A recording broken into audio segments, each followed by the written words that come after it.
There are nights in the Imperium of man when the rain falls like tears from a grieving sky. Nights when thunder rolls across distant worlds, echoing the drums of wars fought 10,000 years ago. Nights when the darkness feels heavy, pressing down upon the souls of billions who huddle beneath the Emperor's distant light. And on such nights when the galaxy seems at its coldest, there are still fires that burn, not the cruel fires of destruction, not the mindless flames of rage, but the fires of hope, the fires of protection, the fires of the Salamanders. Close your eyes now, traveler. Let the sound of the rain wash over you. Feel the warmth of the forge fire on your face, even as the storm rages outside. For tonight, we journey to a world where fire and ash are born, where volcanic fury meets human compassion, where the most fearsome warriors in the galaxy are also its most gentle protectors. Tonight we speak of Nocturne. Tonight we speak of sons who never forgot they were human.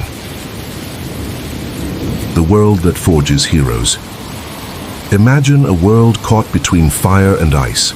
A planet that orbits not one sun but two, locked in a deadly dance that tears at the very fabric of the world's existence. This is Nocturne, a death world in the Segmentum Ultima, and it is here that our story truly begins. But Nocturne is not merely a planet. It is a crucible. It is a forge.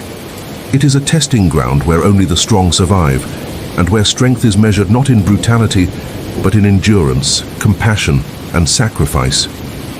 The rain on Nocturne does not fall gently as it does in this story. When it rains on Nocturne, it rains ash.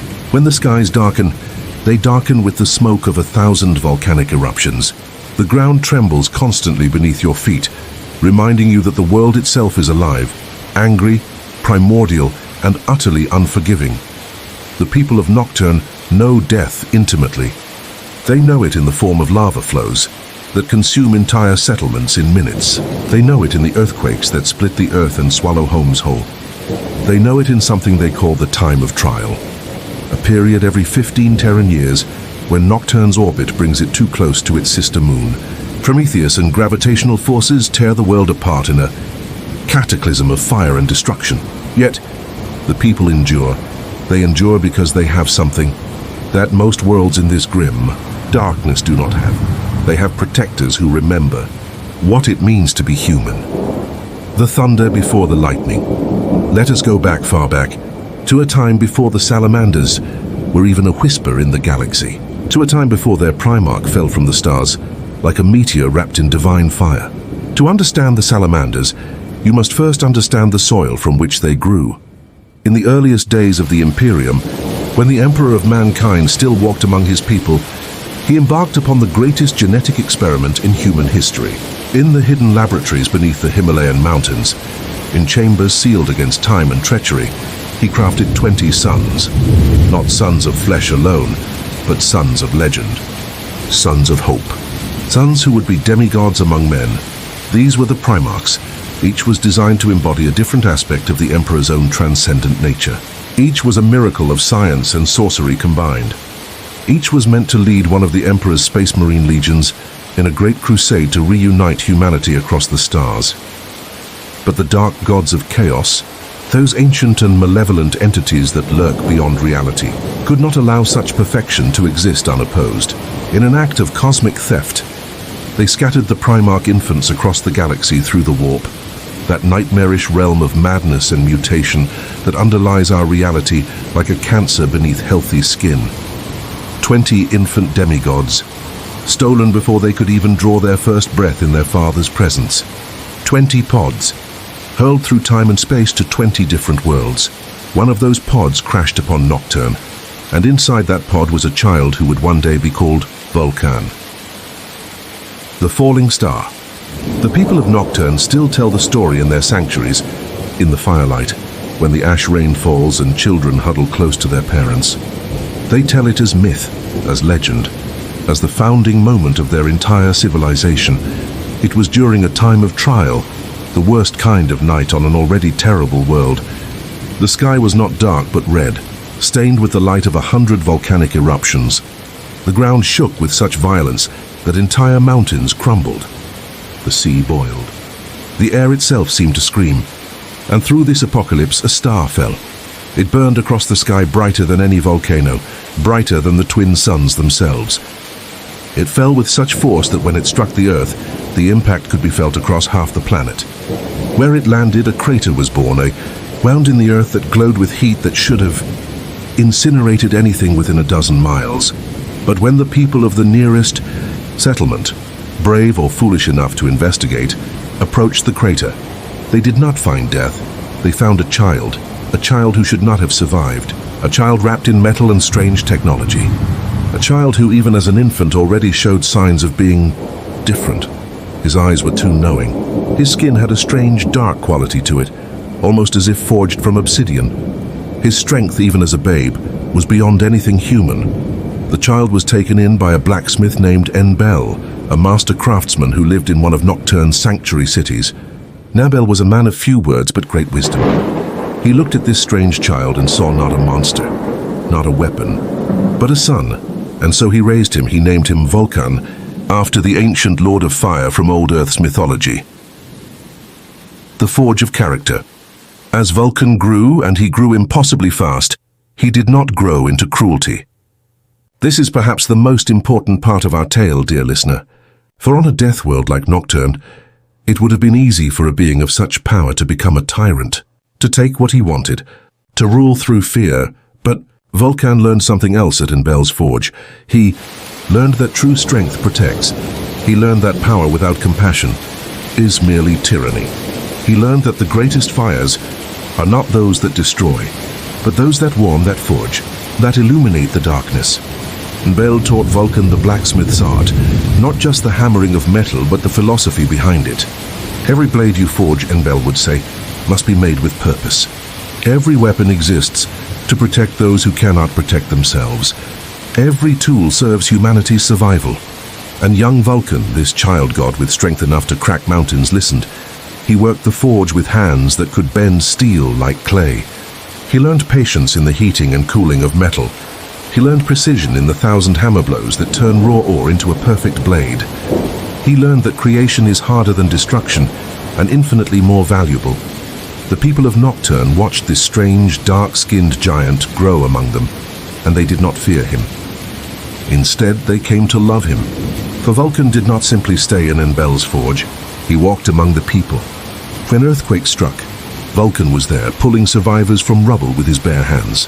When lava threatened a settlement, Vulcan stood before it, channeling it away with tools and determination that defied belief. When children were trapped in a collapsed mine, it was Vulcan who descended into the burning darkness to bring them out one by one, cradling them gently despite his fearsome strength. The people began to call him Protector. They began to call him Guardian, and in time, that they would call him much more. The philosophy of flame. But let us pause here in our tale, as the rain continues its gentle rhythm, and the fire crackles warm and safe. Let us consider what it means that Vulcan's first lessons were not of war, but of craftsmanship. Not of killing, but of protecting. In the grim darkness of the far future, there is a saying, "In the Emperor's name, let none survive." It is a brutal philosophy, born of brutal necessity. The galaxy is a horrific place, filled with aliens that would devour humanity, with demons that would corrupt it, with traitors who would see it burn.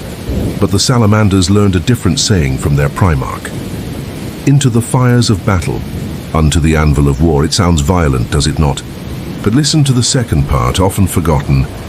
It is the Emperor's will that we endure. For in our endurance we protect those who cannot protect themselves. Do you hear the difference? It is subtle, but it is everything. The Salamanders do not fight for glory. They do not fight for conquest. They do not fight for hate. They fight because someone must stand between the innocent and the darkness. They fight because fire, properly controlled, does not destroy. It defends. It keeps the cold away. It cooks food and purifies water. It lights the way through darkness. Fire is life when wielded by compassionate hands. This is what Vulcan learned on Nocturne. This is what he would teach his sons. And this is why, of all the Space Marine chapters in the Imperium, the Salamanders alone have never forgotten their humanity. The Emperor's arrival. Years passed on Nocturne, measured in survival, in volcanic seasons, in times of trial weathered and overcome. Vulcan grew into a legend, a giant standing over 10 feet tall, with skin like polished onyx and eyes that burned with an inner fire. He became the greatest smith on Nocturne, crafting weapons and tools of such quality that they seemed almost magical. But he also became a leader. When settlements quarreled, they brought their disputes to Vulcan. When danger threatened, warriors rallied around him. And then one day another star fell from the sky, but this time it was no child in a pod. It was a ship, a golden ship, bearing upon it the Aquila, the two-headed eagle that even then represented the Imperium of man. And from that ship descended a being that even Vulcan, in all his power, recognized as greater. The Emperor of mankind had come to Nocturne. Imagine that meeting, listener. Imagine the moment when father and son, separated by the cruel tides of the warp, by the machinations of dark gods, by time and space itself, finally stood face to face. The Emperor, resplendent in golden armor, radiating power that made reality itself bend around him. Vulcan, dark as volcanic glass, strong as the mountains, gentle as a craftsman's careful hands. They did not speak at first, these two. They simply looked at each other across the ash-strewn landing field. And in that look, understanding passed between them. The Emperor had found another of his lost sons, and Vulcan had found his true father. The test of worth. But the Emperor did not simply embrace Vulcan and declare him son.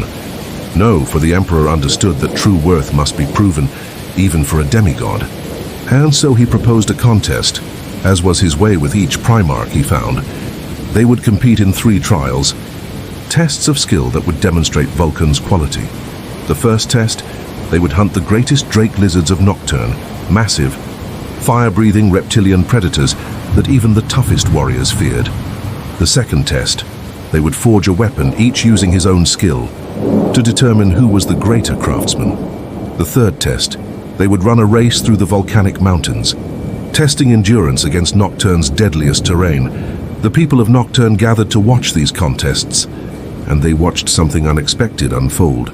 In the hunt, both Emperor and Primarch tracked and slew the greatest drakes.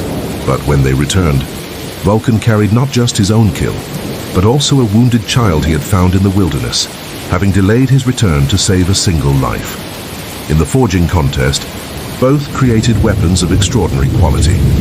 But Vulcan's hammer, when examined, bore inscriptions, prayers of protection, dedications to the people of Nocturne, a maker's mark that spoke of humility and service. In the race, Vulcan ran with the speed of a demigod, but halfway through he stopped. A settlement was in danger from a lava flow. While the Emperor completed the race, Vulcan stayed behind, diverting the lava, saving hundreds of lives at the cost of victory. When they reunited, the Emperor looked at his son, this being who had chosen compassion over victory 3 times, and smiled. "You did not win a single contest," the Emperor said. "No." "Father," Vulcan replied, bowing his head, "and yet you have proven yourself the greatest of my sons in the ways that matter most." The rain continues its gentle fall. The thunder has grown distant now, a memory rather than a threat. The fire burns steady and warm, and so Vulcan became not just a Primarch, but the Primarch of the 14th Legion, a legion that would be renamed in honor of their new home world. They would be called the Salamanders, and they would carry their Primarch's philosophy across the stars. That strength exists to protect, that power serves humanity, and that even in the darkest reaches of space, the fires of compassion must never be allowed to die. But this is only the beginning of their story, listener. For the road ahead would test these noble warriors in ways that would break lesser souls. The Age of Darkness was coming. Betrayal lurked in the hearts of brothers, and the Salamanders would learn that sometimes the hardest thing to protect is hope itself. The fire crackles softly. Outside, the storm is passing, but that is a tale for another night. Rest now, traveler. Let the warmth of the forge guard your dreams. Let the sound of the rain carry you to peaceful shores. For the Salamanders stand watch in the darkness, and while they endure, there is always hope. Welcome back, traveler, to the fireside. The rain has gentled now, hasn't it? That harsh downpour has become something softer, a whisper against the windows, a lullaby for weary souls. The storm's fury has passed, but the memory of it lingers, reminding us that even the fiercest tempests eventually yield to calm. So too did the storm of Vulcan's discovery give way to the Great Crusade's purpose. Tonight, we continue our journey through ash and ember. We watch as a legion is transformed. We witness how suns scattered across the stars are reunited with their father, and how that reunion changes them forever. We explore the fires of war, yes, but also the fires of brotherhood, of duty, and of an unbreakable promise made to those who cannot defend themselves. Close your eyes once more. Feel the warmth of the forge still radiating in the darkness. Let the gentle percussion of rain guide you deeper into the tale. For now we speak of the 16th Legion, before they were Salamanders. Now we speak of warriors who learned what it truly means to be human. Before the Father, the Dragon Warriors. Before Vulcan's return, before the name Salamanders was ever spoken, the 16th Legion existed as something else entirely. They were known by a different name, born in the cold genitor vaults of Terra, forged from Vulcan's stolen genetic template, but never. Knowing their father's touch, they were called the Dragon Warriors, and they were already earning a reputation across the Great Crusade, though not always the reputation they might have wished for. The Dragon Warriors were ferocious, absolutely terrifyingly ferocious. They fought with a fury that shocked even other Space Marine legions. When they made planetfall, they did so through walls of fire, drop pods screaming through atmospheres like meteors, disgorging warriors who fought as though fire itself ran through their veins instead of blood. They specialized in the most brutal forms of warfare: close quarters, flame weapons, melter guns that could vaporize tanks, burning entire enemy positions to ash and cinder. They were the Emperor's pyre builders, the ones you sent when a world needed to burn. But here is what history often forgets, listener. They did not fight with cruelty. Even then, even without their Primarchs' guidance, something in their gene seed made them immune different. After every battle, when other legions moved on to the next conquest, the Dragon Warriors stayed. They helped rebuild. They cleared rubble. They administered aid to the surviving populations. Other legions found this behavior strange, even wasteful. Why waste a Space Marine's time on manual labor? Why have demigods play at being construction workers? But the Dragon Warriors did it anyway. Something in their very genetics compelled them toward protection, toward preservation, even as they wielded the most destructive weapons in the Imperium's arsenal.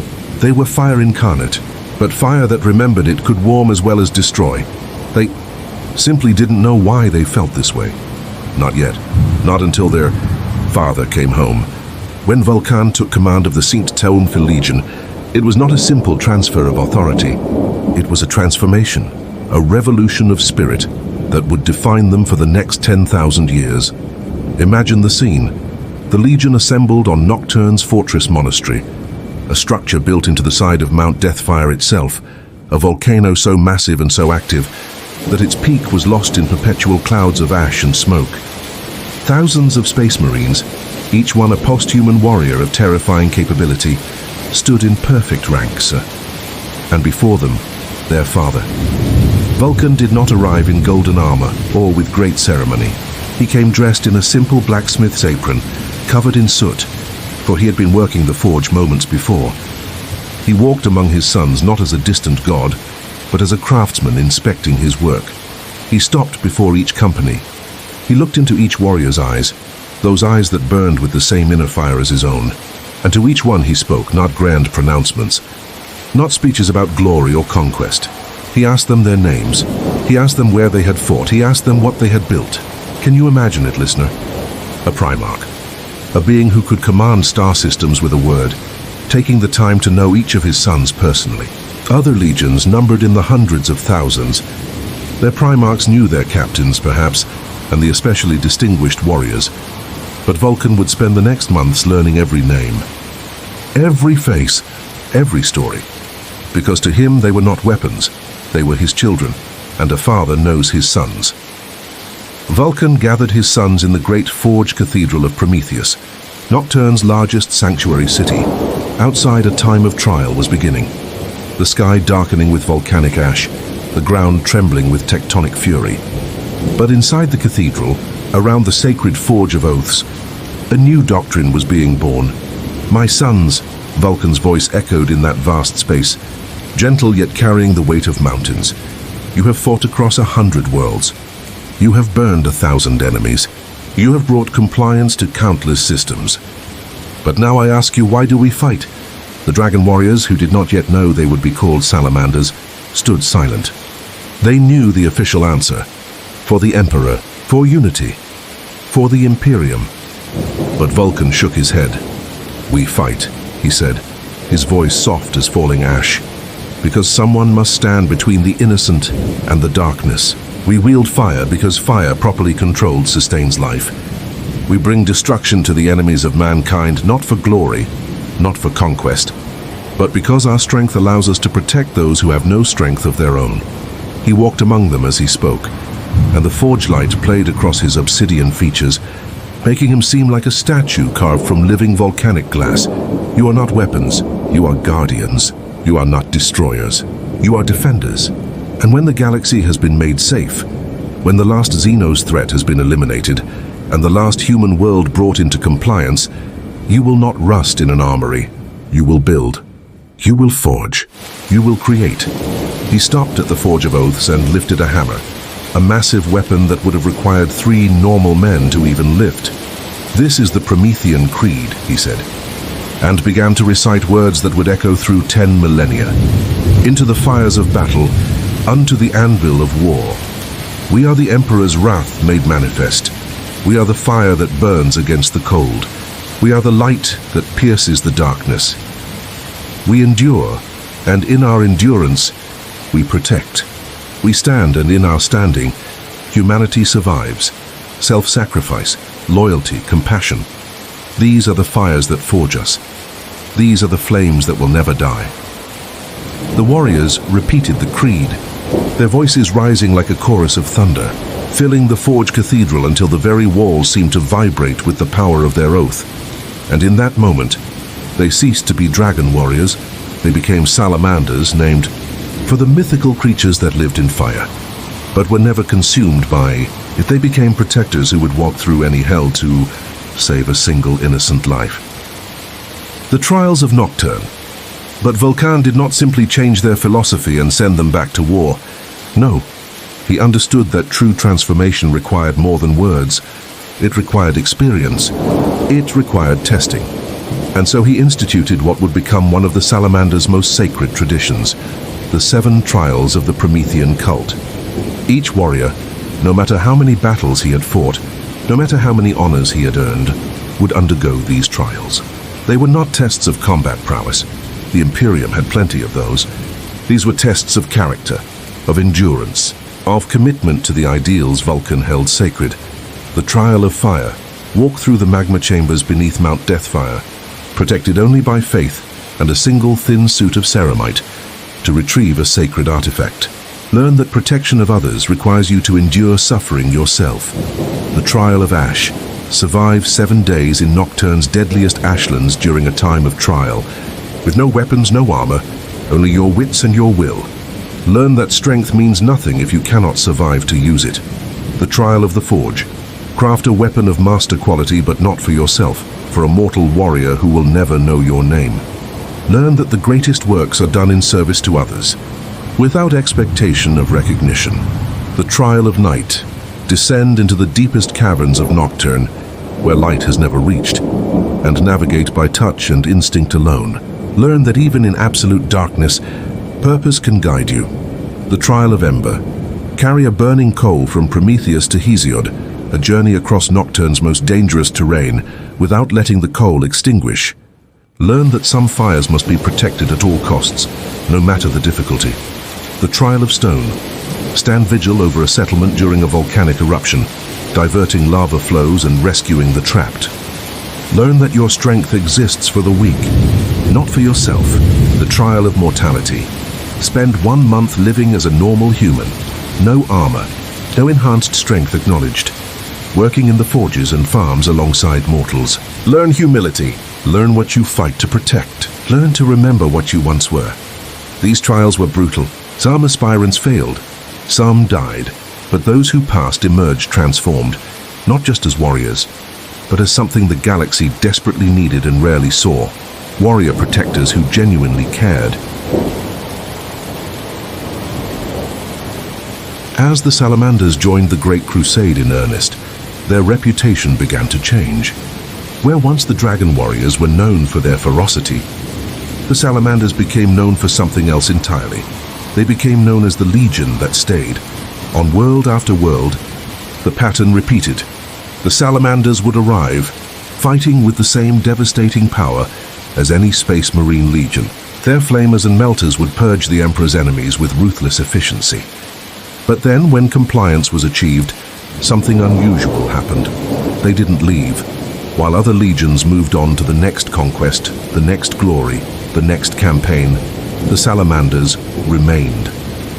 They helped bury the dead, friend and foe alike, treating both with dignity. They rebuilt infrastructure destroyed in the fighting. They established forges and taught metalworking. They walked among the civilian populations, unhelmed, allowing the people to see their faces. And those faces, dark as volcanic glass, with eyes that glowed like embers, were not cruel. They smiled at children. They helped the elderly. They carried supplies for the weary. Other legions began to mock them for this. The World Eaters called them soft. The Night Lords sneered at their compassion. Even some of the more pragmatic legions, like the Ultramarines and Imperial Fists, questioned the efficiency of this approach. But Vulcan did not care. Let them laugh, he would tell his sons. Let them think us weak. We know the truth. Strength that cannot be gentle is not strength at all. It is merely violence. And violence without purpose is just waste. And the people of the Imperium loved them for it. On 1,000 worlds, in 1,000,000 settlements, humans whispered stories of the black-armored giants who walked among them as protectors rather than conquerors.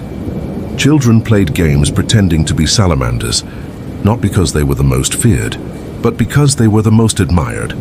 In the grim darkness of the Great Crusade, where brutality was the norm and compassion was seen as weakness, the Salamanders proved something revolutionary, that you could be both a warrior and a guardian, that you could wield fire without being consumed by it, that the strongest shield was not built from adamantium, but from love of those you protected.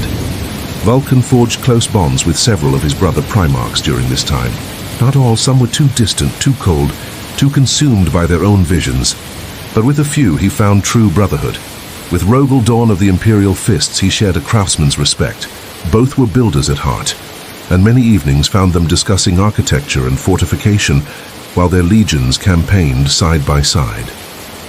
Dawn appreciated Vulcan's methodical nature, his refusal to waste lives unnecessarily. With Ferrus Manus of the Iron Hands, he shared a love of the forge. The two Primarchs would often compete in weapon crafting, each trying to outdo the other in skill and artistry. It was a friendly rivalry, full of mutual respect and genuine affection. Ferrus called Vulcan brother, with a warmth he showed few others. With Sanguinius of the Blood Angels, he shared an understanding of burden. Both led legions that fought to contain their natures, the Blood Angels their rage, the Salamanders their fire. They spoke often of the weight of command, of the responsibility of caring for sons who looked to you for guidance in a merciless galaxy. But there was one brother Vulcan never truly understood, though he tried. Conrad Curze, the Night Haunter, Lord of the Night Lords. Where Vulcan saw fire as a tool for protection, Curze saw it as a tool for punishment. Where Vulcan believed in redemption, Curze believed only in judgment. Where Vulcan built, Curze destroyed. They met once on a world newly brought to compliance. Curze had arrived first and his methods had been excessive. Entire cities burned, populations decimated, the survivors traumatized into submission through sheer terror. When Vulcan arrived and saw what had been done, he confronted his brother. "This is not compliance," Vulcan said, his voice barely controlled. "This is massacre." Curze smiled, that terrible, mirthless smile. "It is effective. They will never rebel. Fear is the only lesson these mortals understand." "Fear is a tool of tyrants," Vulcan replied. "We are supposed to be better than the horrors we fight. Are we?" Curze leaned close and his eyes, black and terrible, bored into Vulcan's. "Or are we just better-dressed monsters, brother? You with your gentle words and your compassion. How many have you killed with those flamers? How many worlds have you burned in the Emperor's name? Vulcan had no answer, because it was true. He had killed. He had burned. The difference was in why, and Kurz would never understand that. A log shifts in the fire, sending up a small shower of sparks. The sound is companionable, safe, like a sigh of contentment. The Doctrine of Seven. As the decades of the Great Crusade rolled on, Vulcan refined his legion's structure and philosophy. He organized them around the sacred number 7, a number that held deep meaning in Nocturne's culture and would become central to Salamander identity. 7 great companies, each led by a captain who was also a master. Craftsman 7's sacred forge worlds under their protection danced 7 relics of Vulcan that would one day become the center of prophecy and hope. 7 tenets of the Promethean Creed: self-sacrifice, loyalty, compassion, strength, endurance, mastery, and humanity. Each tenet was not just a word but a way of life. Salamanders meditated on them, embodied them, taught them to their mortal auxiliaries and the populations they protected. Self-sacrifice: place the lives of others above your own glory. Loyalty: stand by your brothers and those under your protection, even unto death. Compassion: remember that the enemy of today might be the citizen of tomorrow. Fight hard but do not revel in suffering. Strength: develop your body and mind to their fullest, for only the strong can protect the weak. Endurance: persist through any hardship, for your endurance inspires others to endure. Mastery: perfect your crafts, both martial and artisan, for excellence serves the Imperium. Humanity: never forget what you fight for. Never lose touch with the mortals whose lives you safeguard. These were not abstract ideals. Vulcan demanded they be lived every day in every action. When a salamander fired his weapon, it was an act of self-sacrifice, risking himself to eliminate a threat. When he held formation despite impossible odds, it was loyalty to his brothers. When he offered terms of surrender to an enemy, it was compassion in the midst of war. When he trained to exhaustion, it was the pursuit of strength and mastery. When he endured wounds that would kill a normal man, it was to demonstrate that endurance is possible. And when he removed his helmet to speak with frightened civilians, showing them his face, learning their names, that was humanity. That was the Salamander way. The storm on the horizon. But even as Vulcan built this philosophy, even as his legion embodied these ideals across the expanding Imperium, there were clouds gathering on the horizon. Dark clouds heavy with betrayal and blood. Not all Primarchs agreed with the Emperor's vision. Not all were content with the role of servant to humanity. Some whispered of the Emperor's hypocrisy, claiming to reject religion while acting as a god. Others chafed under his restrictions on knowledge and sorcery. And in the shadows, something ancient and evil was listening. The ruinous powers, chaos itself, was weaving a web subtle as spider silk, strong as adamantine chains.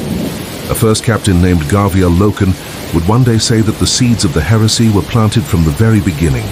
Perhaps he was right. Perhaps the moment the Primarchs were scattered, the war was already inevitable.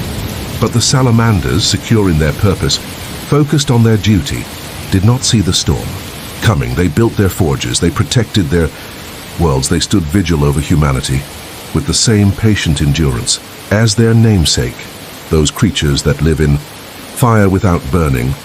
They did not know that fire was coming that would test them beyond anything they had yet endured.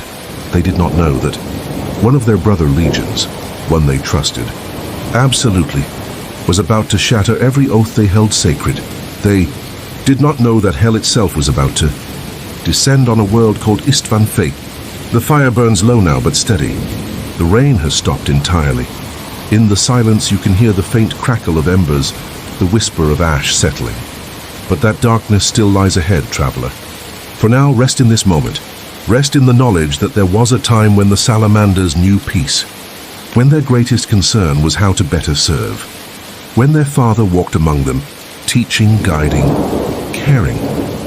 That time was precious, that time was brief, but it was real. And in the 10,000 years since, in the endless night of the 41st millennium, the Salamanders still remember those days, still hold to those ideals, still believe that fire, properly tended, can push back the darkness. Rest now. The Legion is forged. The warriors are ready. and soon they will face their greatest trial. Welcome back, Keeper of Vigils.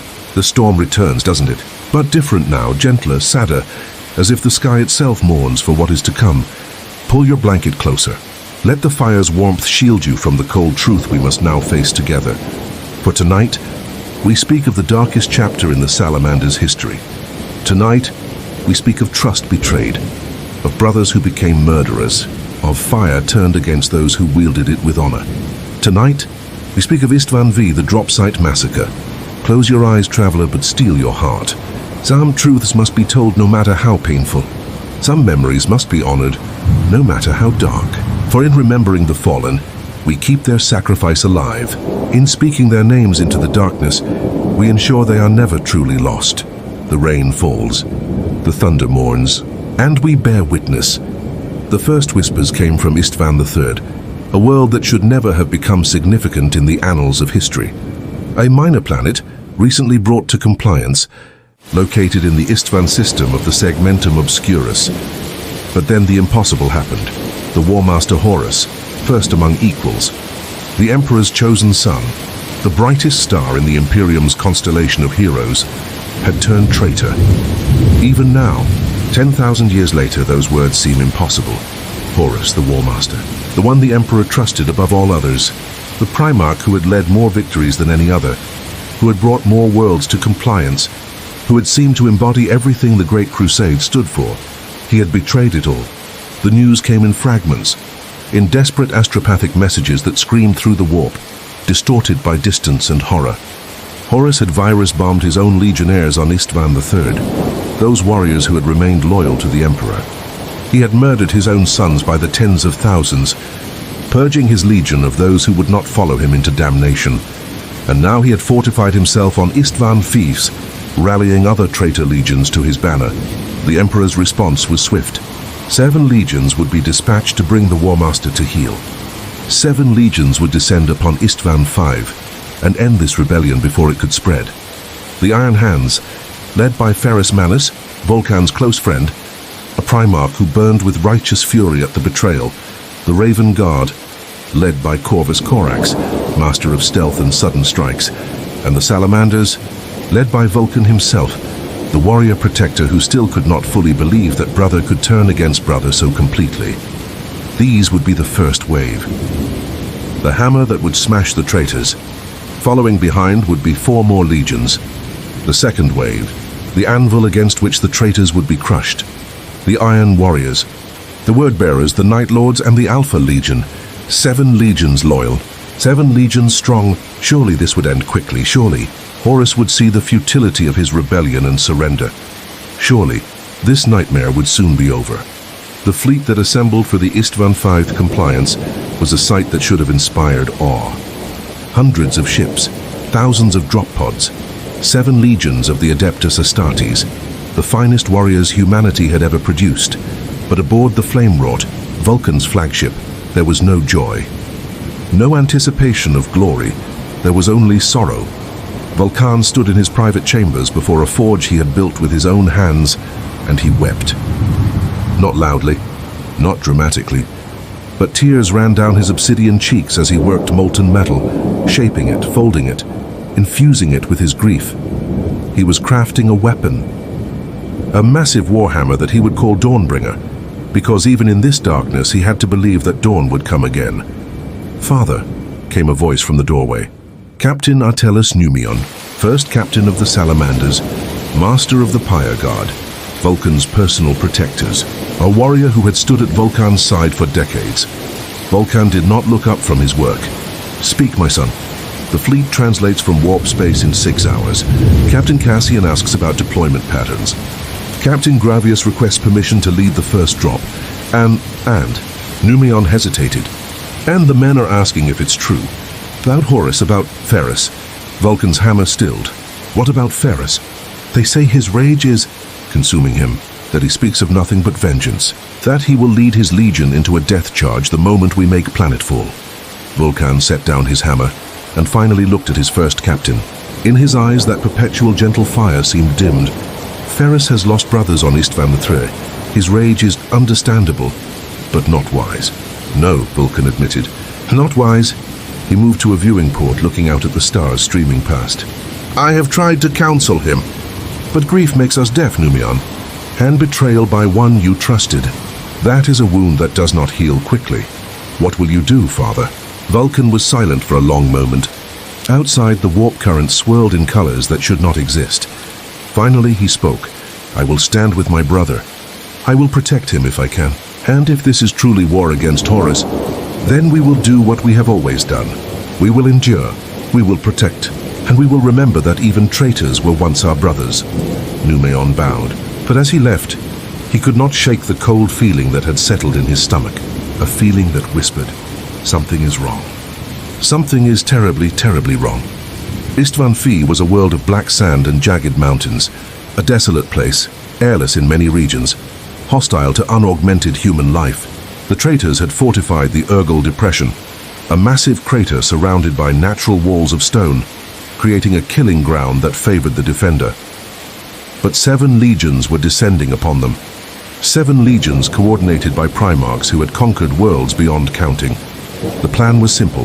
The first wave, Iron Hands, Raven Guard and Salamanders, would drop directly into the Urgal Depression, engaging the traitors head-on. They would pin the enemy in place. Then the second wave would land behind them, cutting off any retreat, creating a hammer and anvil trap from which there would be no escape. Simple, elegant, certain. The drop pods fell like meteors, thousands of them, burning through atmosphere, each one carrying 15 tons of ceramite-armored fury. The Salamanders descended in formations around their Primarch, who rode in a specially built drop pod surrounded by his pyre guard. They hit the ground hard. Drop pod doors blew open with controlled explosions, and the Salamanders emerged into hell. The traitors were waiting. The sons of Horus, the Death Guard, the Emperor's children, the World Eaters, once brothers, now enemies, had prepared their defenses well. Bolter fire filled the air like deadly rain. Plasma weapons vaporized entire squads. Artillery shells screamed down from fortified positions, but the Salamanders advanced anyway. They advanced because that is what they did. They advanced because their Primarch led them, Dawnbringer rising and falling like a meteor strike, each impact shattering traitor lines. They advanced because retreat was not in their nature. Through the black sand, over corpses both loyalist and traitor, through fire and fury, the Salamanders pushed forward. Beside them, the Iron Hands charged with abandon, Ferrus Manus at their head, consumed by rage, fighting with a fury that alarmed even his own warriors. On the left flank, the Raven Guard moved like shadows, methodically eliminating enemy strongpoints. The battle raged for hours, casualties mounted on both sides, but slowly, inexorably, the Loyalists were winning. The traitor lines began to buckle. Horus's forces pulled back toward their central redoubt. It was working. The plan was working. And then the second wave arrived. Thunder crashes, sudden and violent. The rain becomes a downpour. The fire flickers wildly but refuses to extinguish. Something terrible is about to happen. The hammer falls. The sky filled with drop pods again. Thousands more. The second wave arriving precisely on schedule. The Iron Warriors, the Word Bearers, the Night Lords, the Alpha Legion. The Salamanders looked up, relief flooding through them, reinforcements. The trap was complete. The traitors were surrounded. Victory was at hand. Vulcan himself paused in his advance, watching the second wave deploy behind the Loyalist lines. He sought out his brother Ferrus, who was far ahead, nearly at the traitor fortifications, his rage driving him beyond support range. Ferrus! Vulcan's voice carried across the battlefield. Wait! Let the second wave establish, and then the world ended. The second wave opened fire, not on the traitors, on the Loyalists, on their brothers, on warriors who trusted them, absolutely bolt rounds and plasma. Blasts and Lascanon beams tore into the rear ranks of the Iron Hands, Raven Guard, and Salamanders. Not scattered fire, not accident, coordinated, precise, murderous. Entire companies were annihilated in seconds. Warriors who had survived the initial assault, who had fought their way through the traitor lines, were cut down from behind by those they thought were their saviors. For one frozen moment, the Loyalists could not comprehend what was happening. Their minds rejected the reality of it. Brothers do not shoot brothers. This must be some mistake, some terrible coordination error. But it was no mistake. The Iron Warriors advanced in unison, their guns never ceasing, laying down fields of fire that overlapped and interlocked, creating zones where nothing could survive. The word-bearers chanted their dark prayers as they killed. Their weapons, blessed by gods the Loyalists didn't even believe existed. The Night Lords descended upon wounded warriors with shrieking glee, their cruelty now unleashed without restraint. The Alpha Legion moved like ghosts, appearing where they were least expected, striking precisely where their betrayal would do maximum damage. And from the traitor fortifications that the Loyalists had been assaulting, from positions they had been about to overrun, fresh forces emerged. The traitors had been holding back, conserving strength, waiting. It was a trap, all of it, from the very beginning.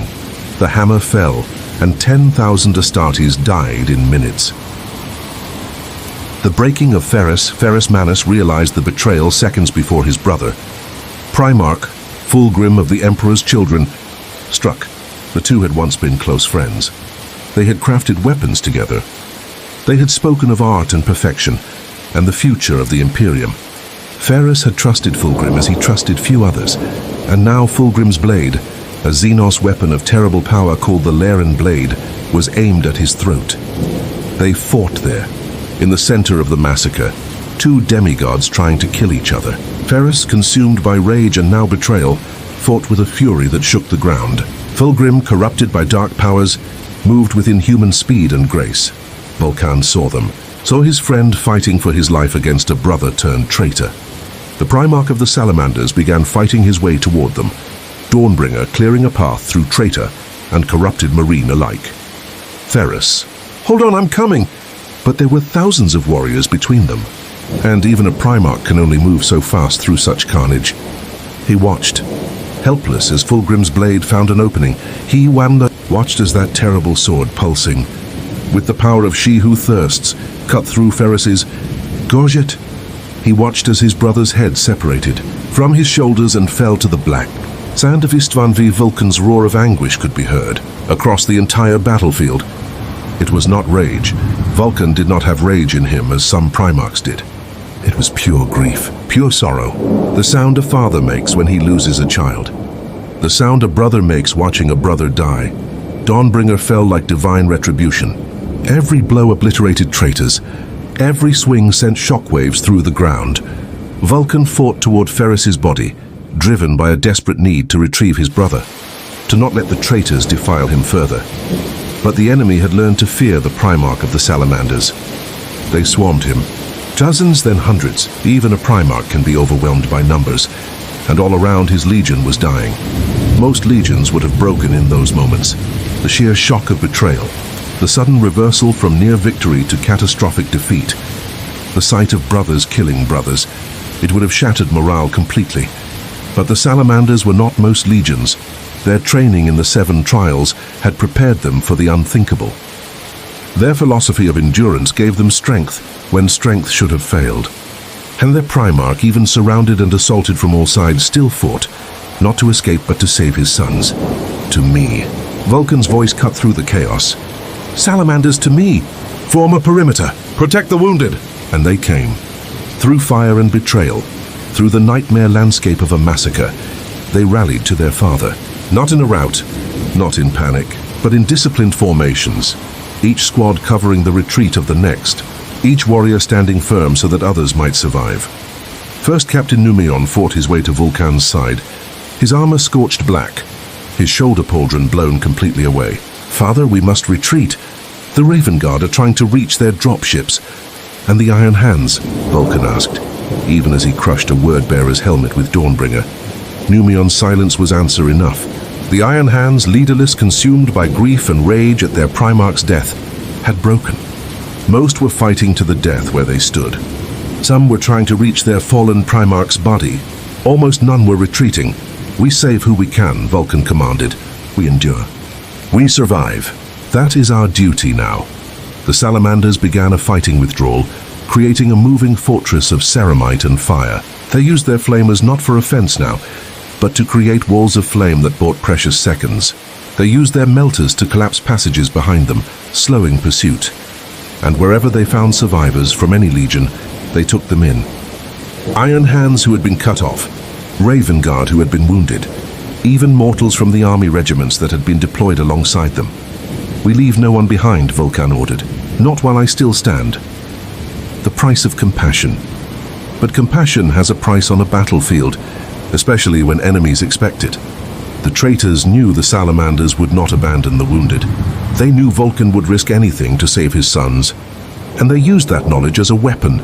They left wounded loyalists as bait.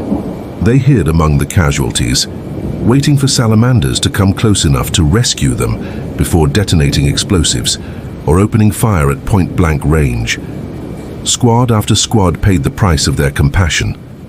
Warriors who could have escaped were killed because they stopped to help a fallen brother, only to discover too late that the brother was a word-bearer in stolen armor. Vulcan himself was wounded a dozen times, each injury coming as he shielded his sons from blows meant for them. A meltagun blast that should have killed Captain Gravius instead struck Vulcan's shoulder, melting through his armor, burning flesh that should have been invulnerable. A power sword that would have decapitated Sergeant Atenarius instead carved a line across Vulcan's back as he pushed the sergeant aside. Numion begged his Primarch to focus on his own survival. "Father, please, you must conserve your strength. If you fall, then I fall," Vulcan interrupted, his voice gentle despite the carnage around them. "But I will not abandon my sons. I will not become the monster they are." And so the Salamanders fought their way back toward the extraction point, carrying their wounded, protecting their brothers, refusing to surrender their humanity, even as the galaxy proved itself monstrous.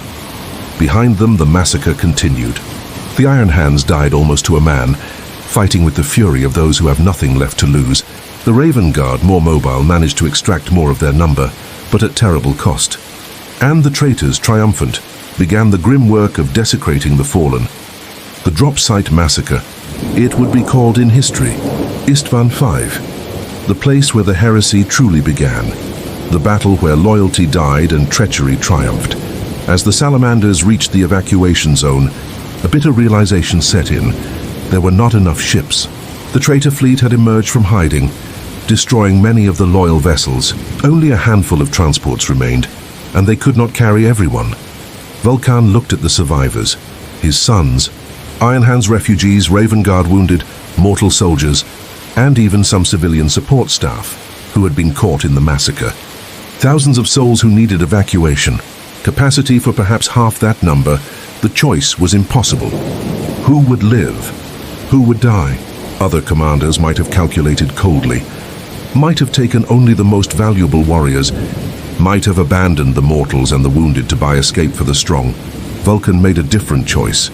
"All mortals evacuate first," he commanded. "Then the wounded. Then the battle-capable warriors." "Father," multiple voices objected at once. "You must evacuate. If we lose you." "You will not lose me," Vulcan said quietly, "because I am staying." Silence fell over the assembled Salamanders like ash from Nocturne's volcanoes. "I am staying," Vulcan repeated, "with any who cannot fit on the transports. We will hold this position as long as we can. We will buy time for the evacuation. And when the time comes, we will make our peace with the Emperor's judgment." First, Captain Numion stepped forward. "Then I stay as well. Numion, I am the first captain of the Pyre Guard. My oath is to stand between you and death. I will not break that oath now." One by one, Salamanders stepped forward. Not all. Vulcan ordered many to evacuate, to carry the tale of the betrayal back to the Emperor, to rebuild the Legion. But hundreds volunteered to stay, to die alongside their father, holding the line so that others might live. It was the Salamander way. It had always been the Salamander way. The evacuation began. Mortals wept as they boarded the transports, watching the giants who had saved them prepare to die. Wounded warriors saluted their brothers, who would not make it off-world. And Vulcan stood at the perimeter, Dawnbringer in hand, watching the traitor forces regroup for a final assault. "It has been an honor," he said to those who remained, "to call you my sons. The last stand." They came at dawn, or what passed for dawn on that cursed world. The traitors, fresh and numerous, against the Salamanders' few hundred survivors. But the Salamanders had chosen their ground well.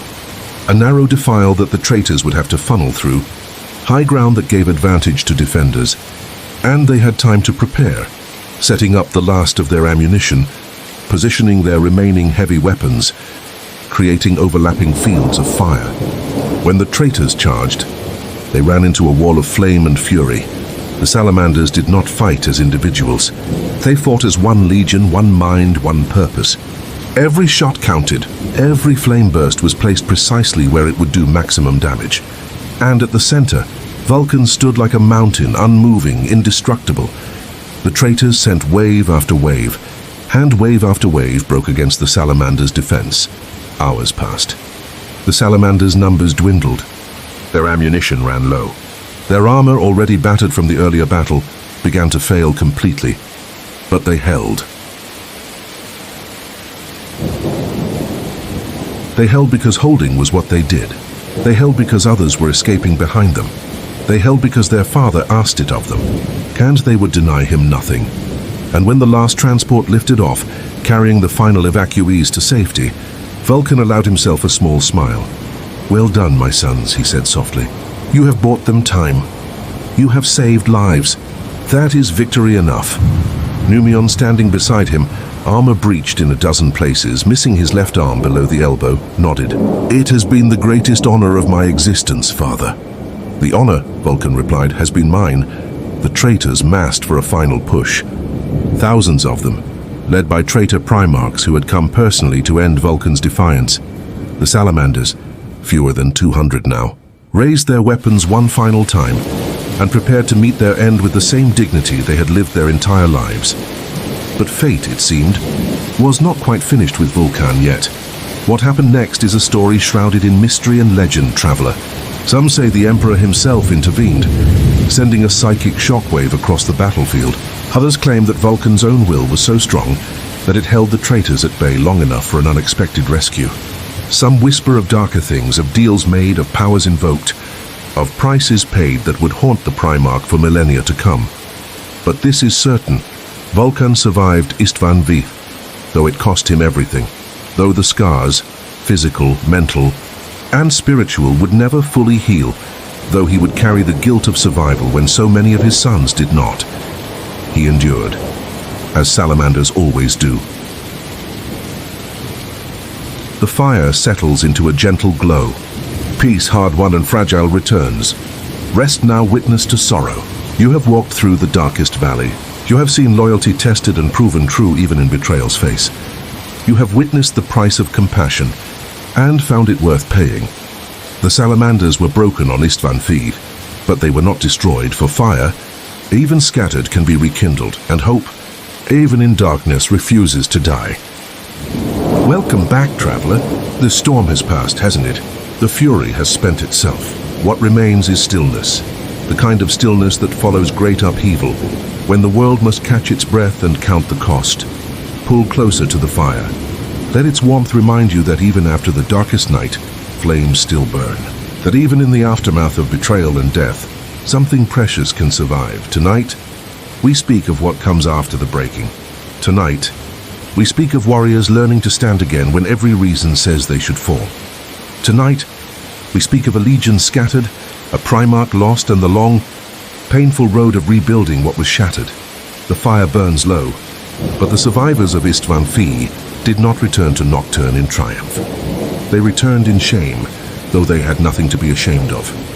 They returned in fragments, scattered across a dozen ships, separated by the chaos of retreat, each group believing they might be all that remained of their legion. First Captain Numion's transport was among the first to reach the home system. His ship, the Vulcan's Fury, limped through the warp, its hull scarred by traitor fire, its corridors filled with wounded and dying warriors. Numion himself had been placed in a Susan membrane coma, his injuries too severe to treat without better facilities. When he finally awoke in the Apothecarium of Prometheus, the sanctuary city he had known all his life, the first thing he asked was, did the Primarch survive? The silence that greeted his question was answer enough. No one knew. Vulcan had been seen fighting at the extraction point. He had held the line long enough for the transports to escape. But after that, nothing. No confirmed sighting, no astropathic message, no sign. Some claimed they saw him fall overwhelmed by traitor Marines. Others swore they saw him fighting his way through enemy lines, disappearing into the volcanic wastes of Istvan V. Still others spoke of darker things, of warp phenomena, of reality tearing, of a Primarch pulled into the Imperium itself by forces beyond comprehension. But no one knew for certain, and without their Primarch, the Salamanders were adrift. In the days following the massacre, as more survivors trickled back to Nocturne, the full scope of the disaster became clear. The 68th Legion, the Salamanders, had been reduced to less than a third of their original strength. Entire companies had been annihilated. Chapter masters had fallen. Sacred wargear had been lost. But worse than the material losses was the spiritual wound. The Salamanders had always been defined by their Primarch's philosophy. They had drawn strength from Vulcan's presence, his wisdom, his unwavering compassion. Without him they felt hollow, purposeless. It was Numion who, while recovering, remembered something Vulcan had told him years before, during one of their many conversations in the Forge. "If I should ever fall, my son, look for what I have left behind. Not weapons alone, though weapons have their place.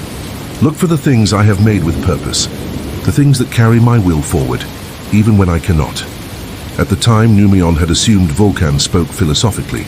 But now, searching through the Primarch's personal workshop in the Fortress Monastery, he found something that changed everything. A book, handwritten, in Vulcan's own script, the Testament of Fire.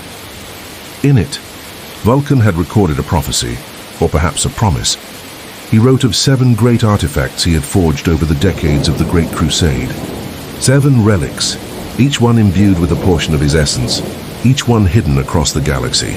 The Spear of Vulcan, a weapon that could pierce any armor, Gauntlet of the Forge, which granted its wearer mastery over flame itself, the Engine of Woes, a device whose purpose was cryptically described, the Obsidian Chariot, vehicle of terrible power, the Song of Entropy, whose very name suggested destruction, the Unbound, flame described only as hope made manifest, and Dawnbringer, the hammer Vulcan had wielded at Istvan V, now lost.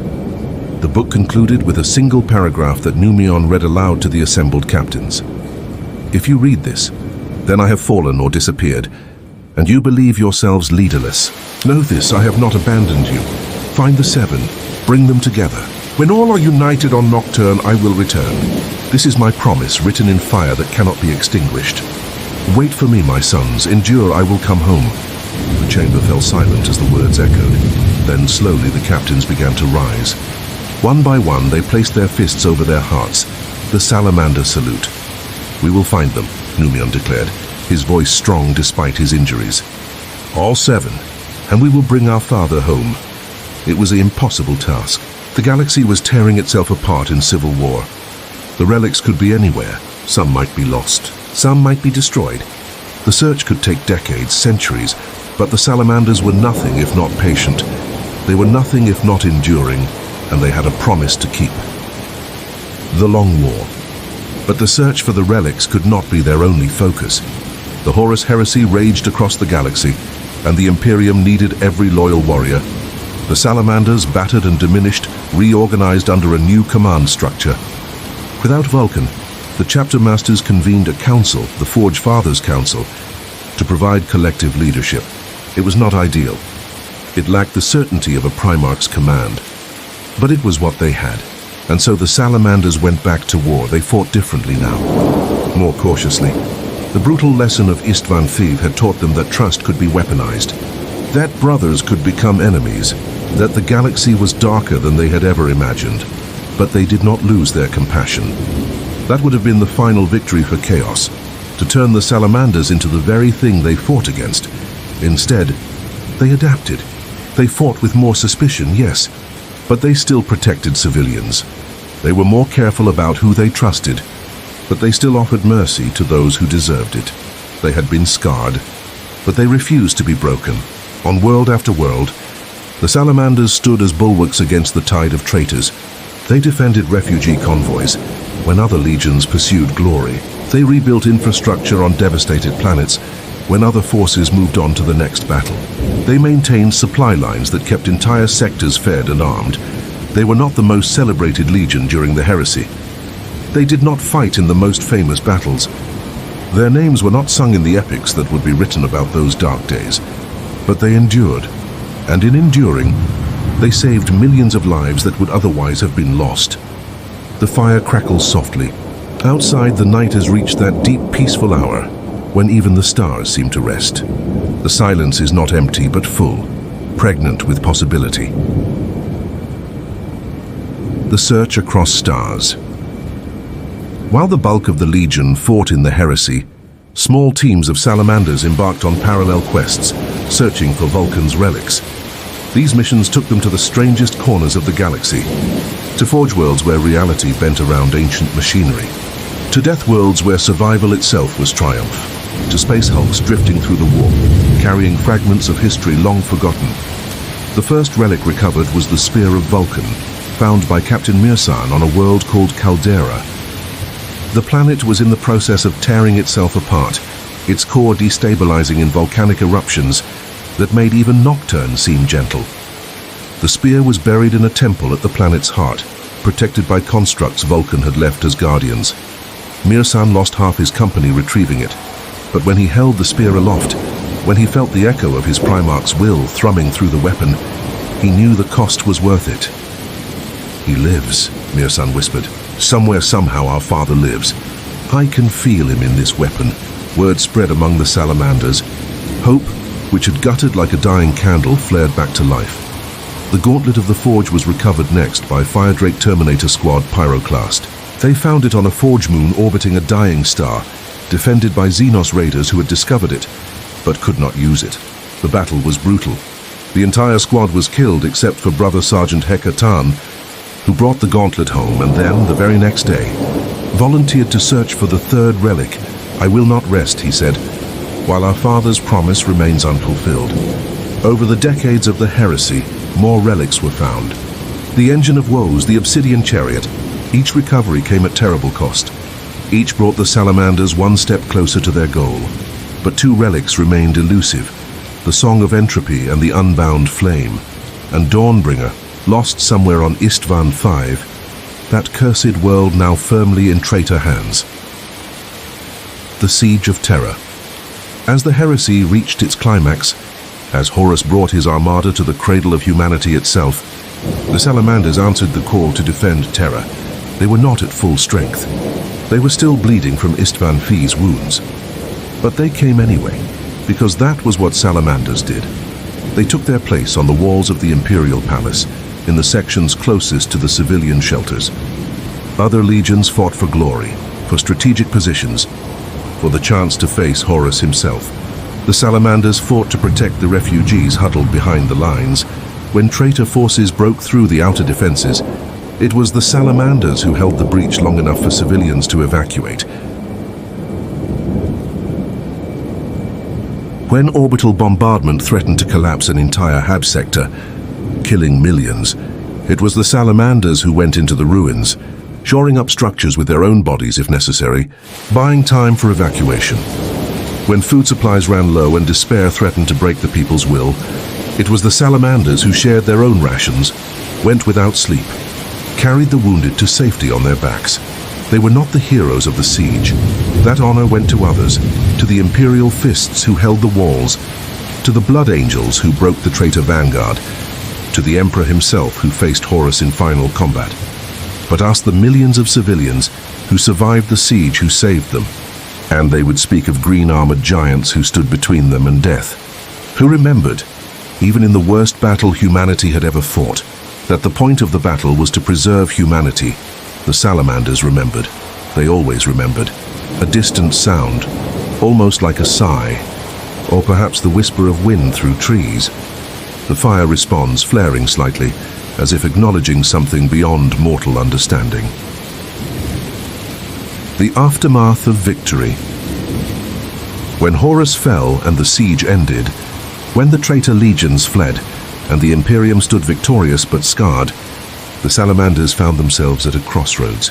The Emperor, their grandfather, their ultimate creator, lay entombed on the golden throne, neither living nor dead, sustained only by terrible sacrifice.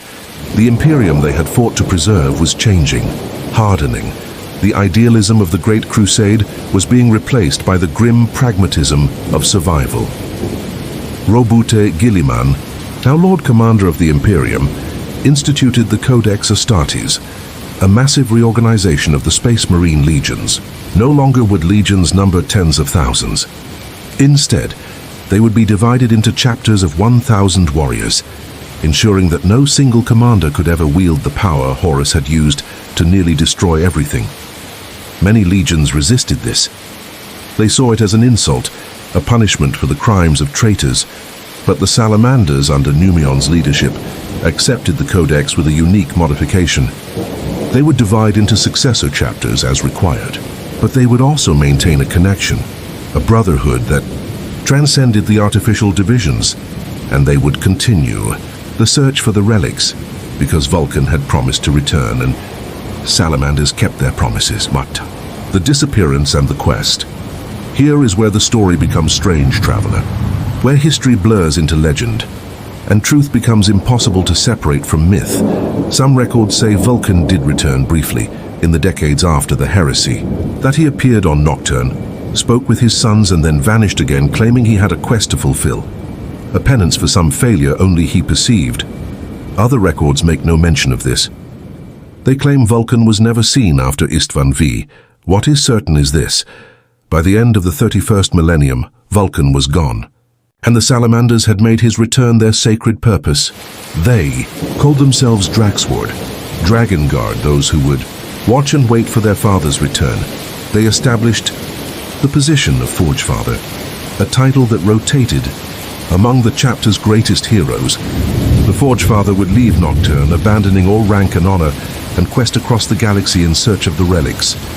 He would not return until he found one, or until he died trying centuries past millennia. Forgefathers came and went. Some returned with relics. Some never returned at all, but always. The quest continued because fire once lit does not easily extinguish, and hope once kindled refuses to die. The legacy of Ash. In the 10,000 years since the heresy, the Salamanders have changed in some ways. They have adapted to new threats, new technologies, new strategies, but in the ways that matter most, they have not changed at all.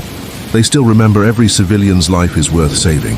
They still remove their helmets when speaking with mortals, so the people can see they are human beneath the armor.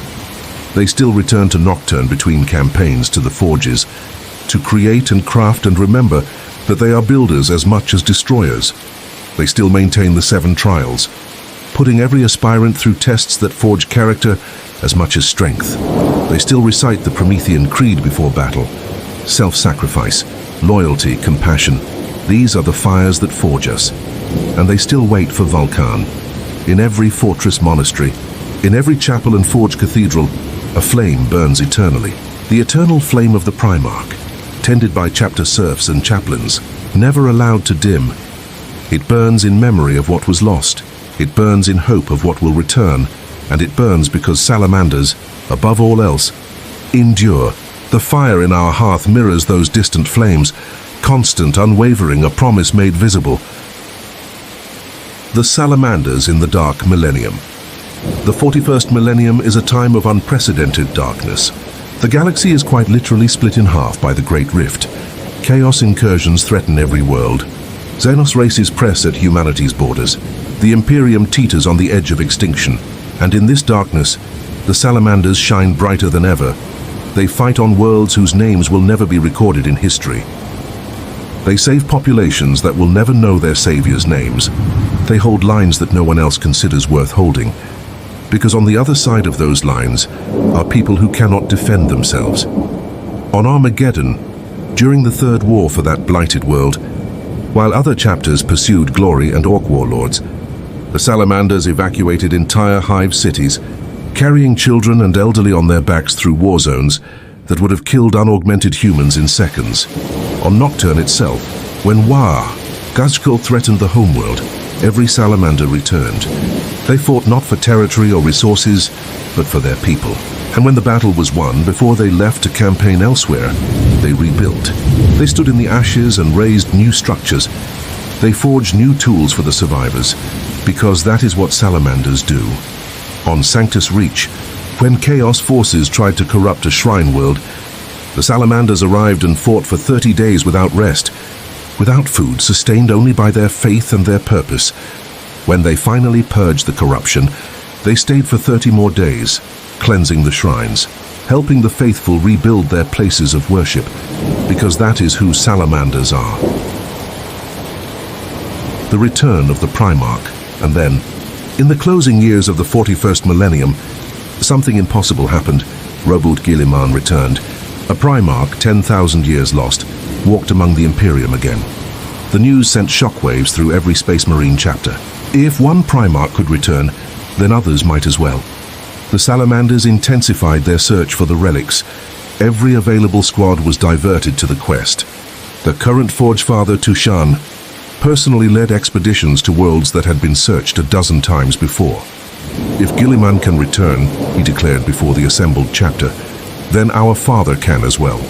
We must believe this. We must act on this belief, and we must be ready for the day when he walks among us again. The search continues even now, in the darkest reaches of space, in systems marked as forbidden, on worlds that should not exist. Salamander's quest for the remaining relics, two are still lost. The Song of Entropy and the Unbound Flame, and Dawnbringer remains on Istvan Phi, that world of sorrows, now a demon world where reality itself has broken. But the Salamanders do not despair. They have waited 10,000 years. They can wait longer. Still, because fire endures, because hope persists, because a promise was made, written in flame that cannot be extinguished. The night outside has reached that perfect stillness before dawn. The darkness is no longer oppressive, but peaceful. The fire has burned down to glowing coals, but even in coals there is warmth, there is life, there is potential. And so, traveler, we reach the end of this chapter of our tale. The Salamanders stand vigil still, as they have for 10 millennia.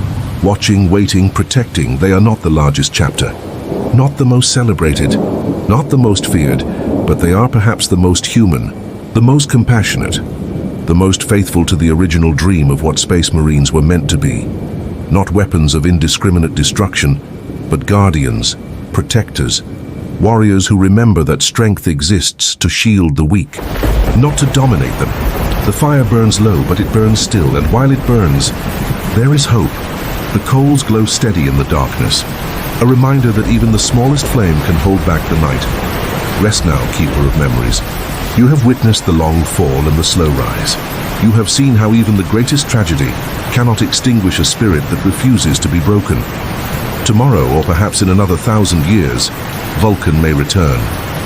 Until then, his sons stand watch, enduring, always enduring. Welcome back, dear traveler, to the final part of our journey together. You have walked with me through the complete tale of the Night Lords, from birth in eternal darkness to death in the light of acceptance, from unity under a broken father to dissolution into scattered shadows. Now, as we approach the end, let us take a moment to sit together in comfortable silence and reflect, not just on what happened, but on what it means. Not just on the story of the Night Lords, but on the truths hidden within their tragedy. Truths that speak to all of us who have ever struggled with questions of fate and choice, of whether we are defined by what we fear ourselves to be or by what we choose to become. Settled in one final time, let your breathing slow to its most peaceful rhythm. Let the weight of this entire tale rest upon you gently, like a beloved book closed after the final page. What I'm about to share with you is not just lore, but wisdom, hard-earned, blood-soaked wisdom that the Night Lords purchased at the highest possible cost. The candle flame burns steadier, and a voice speaks softly from the comfortable darkness. Let us speak of what remains when the story ends, and what we carry forward when we wake. The Night Lord's tragedy is at its core a story about belief. Conrad Kurz believed he had no choice, believed that seeing the future meant accepting it, that visions were prophecies rather than possibilities, that fate was a force that could not be resisted. And because he believed this so completely, so absolutely, he made it true. Every time his visions showed him a dark future, he told himself, "This is inevitable. This will happen whether I fight it or not. I am simply playing the role that was written for me before I was born." And so he never fought, never tried to change course, never considered that the act of seeing a possible future might itself be the opportunity to choose a different path. This is the first lesson of the Night Lords. Belief in fate creates fate. What we accept as inevitable becomes inevitable through our acceptance. Think about this in your own life, dear listener. How many times have you told yourself a story about who you are, what you can achieve, what your future holds, and then lived in such a way that the story came true, not because it was destined, but because you believed it was, and that belief shaped every choice you made? I am not good enough. I will always struggle. This is just who I am. These are not prophecies. They are choices disguised as certainties, and the Night Lords remind us what happens when we surrender to them. We become exactly what we feared we would be, and we call it fate rather than choice. Conrad Kersey saw himself as a monster in his visions. So he became a monster, and he died believing he had proven himself right, never understanding that he had simply fulfilled his own expectations. The tragedy is not that he became what he feared. The tragedy is that he never tried to become anything else. But there is a second lesson hidden in this dark tale, one that speaks to the nature of fear itself. The Night Lords built their entire existence on the premise that fear was honest, that terror revealed truth, that people's behavior under extreme duress showed who they really were, stripped of civilization's comforting lies, and in a sense, they were right. Fear does reveal things. It does strip away pretense. It does show us aspects of ourselves and others that comfort conceals. But here is what the Night Lords never understood. Fear reveals only one truth among many. It is not the deepest truth, nor the most important. It is simply the loudest. When you terrify someone, you learn how they respond to terror. Nothing more. You do not learn their capacity for love, for courage, for compassion, for creativity. You do not see what they might build if given safety. You do not discover what they could become if offered hope. The Night Lords believed they were truth-tellers because they made people afraid. But they were actually truth destroyers because they eliminated every human quality except the fear response and then declared that response to be the only truth that mattered. This is relevant to all of us because we live in times when fear is often used as a tool of revelation, when people claim that crises show us who people really are, when stress and pressure are celebrated as tests of character. But the Night Lords remind us, stress reveals how people handle stress. Fear reveals how people respond to fear. These are useful data points, certainly, but they are not the whole truth. They are not even the most important truth. If you want to know who someone really is, do not just observe them in their worst moments. Observe them in their best moments too. See what they create when given resources. Watch what they build when offered safety. Witness what they become when shown kindness. The complete truth is complex, nuanced, containing both shadow and light. The Night Lords chose to see only shadow, and in doing so, they blinded themselves to half of reality. There is a third lesson, perhaps the most painful. Legacy is not what we intend, but what remains. Conrad Kersey intended to bring justice to Nostromo. He wanted to create order from chaos, to make a world where people could live without fear of arbitrary violence. His methods were brutal, yes, but his goal, at least initially, was noble. And what remains of that intention? Ash. Nostromo is gone, destroyed by the very king who once saved it. And the Night Lords who survive in the 41st millennium remember not his justice, but his cruelty. Not his order, but his terror. The lesson they carry forward is not fear serves justice, but simply fear serves. The philosophy is stripped of its original context, its supposed higher purpose, until nothing remains but the tool itself. Terror for terror's sake. Violence as an end rather than a means. This degradation of legacy happens not just to villains but to everyone. It happens when we build something on a foundation of fear or pain or suffering, and expect that foundation to be forgotten once the structure is complete. It happens when we justify our methods by our intentions, and assume history will judge us by what we meant rather than what we did. But history does not care about intentions. Time erodes context. Future generations inherit not our reasons but our results. The Night Lords built their legacy on terror, believing that once people were afraid enough, they would become good. But fear does not make people good. It makes them compliant. And compliance enforced by terror lasts only as long as the terror continues. When Conrad left Nostramo, his order collapsed immediately. When he died, his legion fragmented, because he had built nothing that could stand without him. No institutions, no culture, no shared values beyond be afraid of punishment. Compare this to other Primarchs. Guilliman built the Ultramarines on principles of organization and civic responsibility, values that outlived him and continue to define his sons 10,000 years later.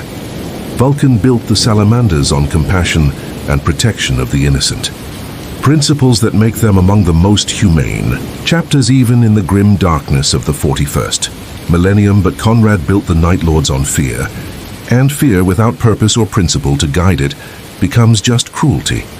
And cruelty creates nothing but emptiness. If you want to leave a legacy that endures, dear listener, build it on something more substantial than fear. Build it on principles that can stand without you. Create something that improves rather than diminishes those who inherit it. Because legacy is not what we hope to leave behind. It is what we actually do leave behind. And the difference between those two things is often vast and tragic. But perhaps the most profound lesson, the one that encompasses all the others, is this. We are not slaves to what we see. We are slaves only to what we believe about what we see.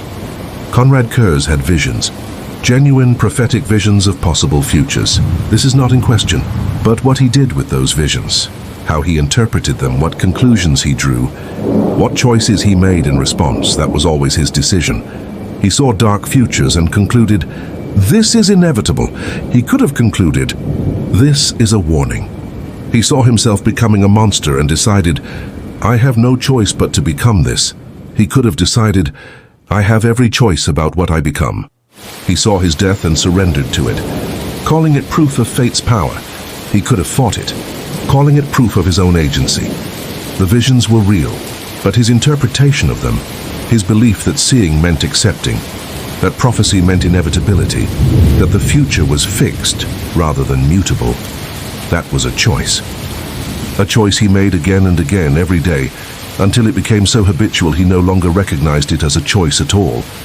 And this is true for all of us, whether or not we have prophetic visions. We all see things, about ourselves, about our circumstances, about what seems possible or impossible. We all have moments where we glimpse potential futures, imagine trajectories, predict outcomes, and we all must choose how to interpret what we see. This is how I am, so this is how I must remain. Or this is how I am now, but I can change. This future seems inevitable, so I surrender to it. Or this future seems likely, so I will work to change it. I have seen my ending, so nothing I do matters. Or I have seen a possible ending, so every choice matters more than ever. The Night Lords chose surrender, chose to see their visions as chains rather than information, chose to become what they feared rather than fight to become something better. And that choice, not their visions, not their circumstances, not their creator or their homeworld or the corruption of chaos, that choice is what damned them, not fate. Choice, always choice, even when we pretend otherwise. So what remains of the Night Lords in the 41st millennium? What is their place in the grim darkness of the far future? They are scattered, broken, divided into warbands that share nothing but a name and a tendency toward cruelty. They raid Imperial worlds not for any strategic purpose, but simply because raiding is what they know. They inspire fear not because fear serves some greater goal, but because inspiring fear is their only remaining skill. Some have pledged themselves to chaos, seeking power from the dark gods to replace the purpose they lost when their father died. Others remain proudly independent, refusing to bow to any master, mortal or divine. A few even claim to still follow Conrad Kurz's original philosophy, arguing that they are delivering justice through terror, though their actions suggest they no longer remember what justice means, if they ever truly knew. They are ghosts, echoes of what they were during the Crusade, when they at least believed they served a purpose. Shadows of what they might have been, if their father had been raised in light instead of darkness. The Imperium considers them a persistent threat, but not an existential one. They lack the organization to launch major offensives, the unity to coordinate campaigns across multiple sectors. They are dangerous individually. Their warriors are among the most skilled and terrifying in the galaxy, but they are not dangerous in the way that unified legions, like the Black Legion, are dangerous. They are the horror movie monster that appears in the dark and kills indiscriminately before vanishing. Terrifying, yes, but ultimately just a predator, acting on instinct rather than intelligence, driven by hunger rather than purpose. And perhaps that is the saddest thing about them. Not that they fell so far, but that their fall meant so little. That the 8th Legion, which once brought hundreds of worlds into compliance, which once served as one of the Emperor's primary tools of conquest, has been reduced to scattered raiders who accomplish nothing but their own survival. They are a cautionary tale, a warning written in the stars, and the message they carry is simple. If you build your identity on fear, fear is all you will ever be. But let us not end this tale in complete darkness, because there is one more truth hidden in the Night Lord's story, one final lesson that emerges only when we sit with their tragedy long enough to see past the horror. Even monsters are made, not born. And what can be made can sometimes be unmade. Konrad Curze was not born evil.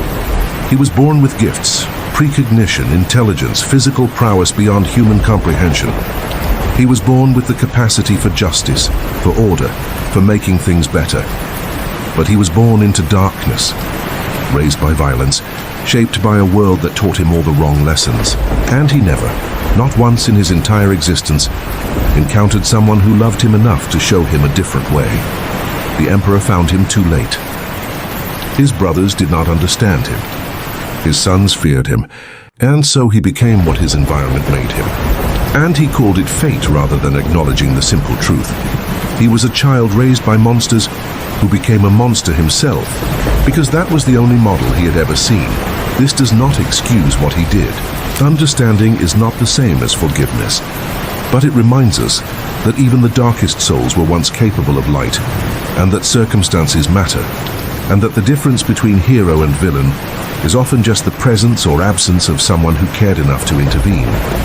If you encounter someone walking toward darkness, dear listener, remember Konrad Curze, remember that they are not yet lost, that seeing the darkness in themselves does not mean they must become the darkness. That prophecy is not destiny, that visions are not certainties, that every moment is an opportunity to choose differently. Be for them what no one was for Konrad, the voice that says, you have a choice. You are not trapped by what you see or what you fear or what others expect. You can become something better. Sometimes it will not matter. Sometimes they will choose darkness anyway. But sometimes, just sometimes, it will make all the difference. And that possibility, that chance is worth the effort. Always. The candle flame burns steadily, and around it other lights begin to appear. Small flames, one by one, until the darkness is filled not with a single light, but with many. And now, dear traveler, we come to the end of our journey together. You have been patient with me, attentive through dark hours, willing to sit with discomfort and tragedy for the sake of understanding. For that I thank you, truly and deeply. The story of the Night Lords is not an easy one. It offers no happy endings, no moments of redemption, no victories snatched from the jaws of defeat. It is simply a tragedy, complete, unvarnished, honest about what happens when fear becomes philosophy and terror becomes purpose. But I hope you have found value in this darkness. I hope you have discovered truths worth carrying forward. I hope you understand now that stories like this matter, not despite their darkness, but because of it. Because facing tragedy in fiction helps us recognize and resist it in reality. Because understanding how monsters are made helps us avoid making more of them. If this journey has meant something to you, I ask you to share it with others. Subscribe to this channel if you have not already. Let the algorithm know that deep contemplative lore like this deserves to exist. That there are those of us who want more than surface-level summaries, who crave stories told with care and attention to meaning. Like this video. That simple gesture tells YouTube that content like this is valuable, that others would benefit from finding it, that bedtime lore can be both calming and profound. Share this series with fellow lore enthusiasts. with friends who love Warhammer 40,000, with anyone who appreciates stories that respect their intelligence while helping them relax.